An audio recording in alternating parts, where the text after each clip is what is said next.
talk bad about my team, you must be a clown. This is Keek on the mic, so you know you better bear down. Bear down. Bear down. Hey, what's going on, Bears fans? Thank you so much for joining me for another episode of Keek on the Mic, the podcast all about the Chicago Bears. As we start gearing towards the second and third waves of free agency, the recent reports out of Chicago is this. It sounds like Ryan Bates is expected to end up with the Chicago Bears.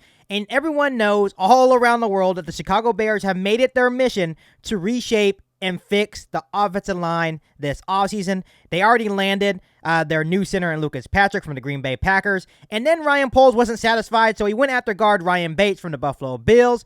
Obviously, Ryan Bates was a restricted free agent from the Buffalo Bills. Ryan Bates signed the Bears offer sheet, and now the Buffalo Bills have until the 29th to match the Chicago Bears offer sheet. At the moment, I don't know the price of the offer sheet, so I don't know if they're going to end up overpaying Ryan Bates or if it's going to be a good contract for both sides. The problem is, and this is actually a good thing for the Chicago Bears, is that the Buffalo Bills have no money. They don't have a lot of cap space. Obviously, they signed Von Miller to that massive contract, right? They don't have a lot of money to spend, so that is good news for the Chicago Bears. And according to John Warrow of the Charlotte Observer, he is hearing the odds of the Bills matching the offer are very low. He says this: the Buffalo Bills stand to lose Ryan Bates after the offensive lineman agreed to sign an offer sheet to play for the Chicago Bears. A person with direct knowledge of the decision confirmed to the Associated Press on Thursday. The person spoke on the condition of the anonymity because the discussions are private. The Chicago Tribune first reported the move earlier in the day. The value of the offer sheet was not revealed.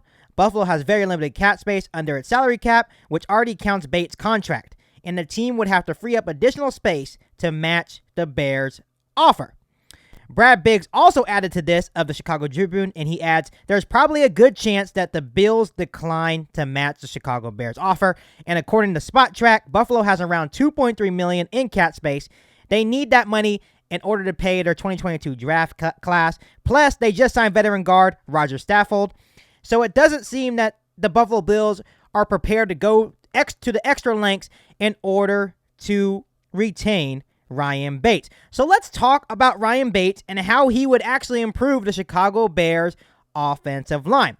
For starters, he is only 25 years old. He stands at 6'4" and 302 pounds.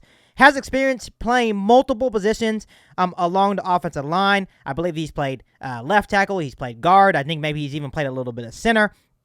So he's pretty versatile in terms of playing along the offensive line, but he would play guard for the Chicago Bears. I think he would play right guard for the Chicago Bears if the Bears were able to land him. And this has been a big concern for Chicago Bears fans.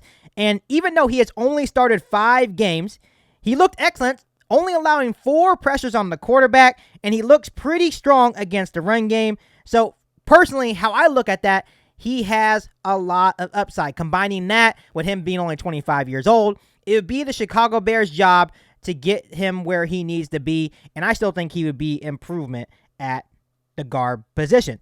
And this is the good thing about adding Ryan Bates. Bates will know the scheme, as he played under Joe Moorhead at Penn State, which Luke Getsy was also a disciple of. So in short words, it's a natural fit for Ryan Bates to come to Chicago and know what Luke Getsy is trying to run in this Chicago Bears offense. So overall, in my personal opinion, Ryan Bates would be an upgrade at the guard position as Ryan Poles is looking for guys with attitude and that nasty edge. And obviously, Ryan Bates fits that mold and what Poles wants in his offensive lineman.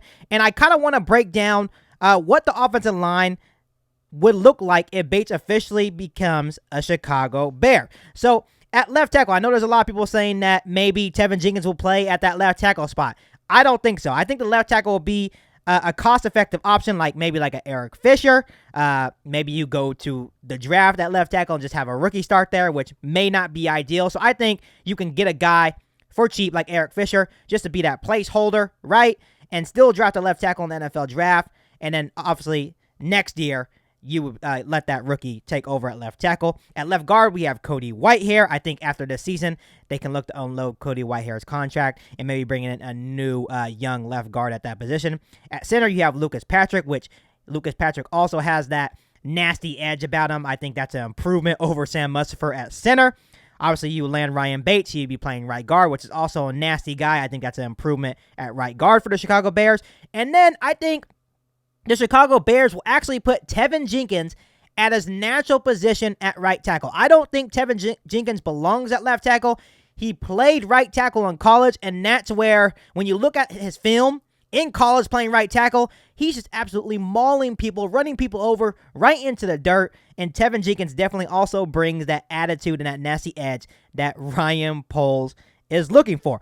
And obviously, a lot of Bears fans saying, what is Ryan Poles doing? The offensive line is not improved. Justin Fields is going to get absolutely killed.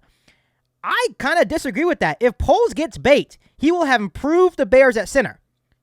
Lucas Patrick is an improvement over Sam Mustipher.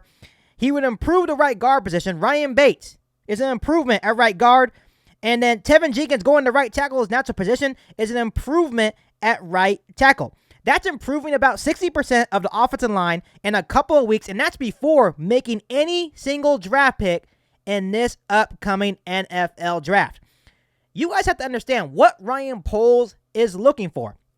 He's looking for guys that have attitude, that have swagger, that are athletic, that have that nasty edge about them. That's what Lucas Patrick brings. That's what Ryan Bates brings. And we all know that's what Tevin Jenkins brings.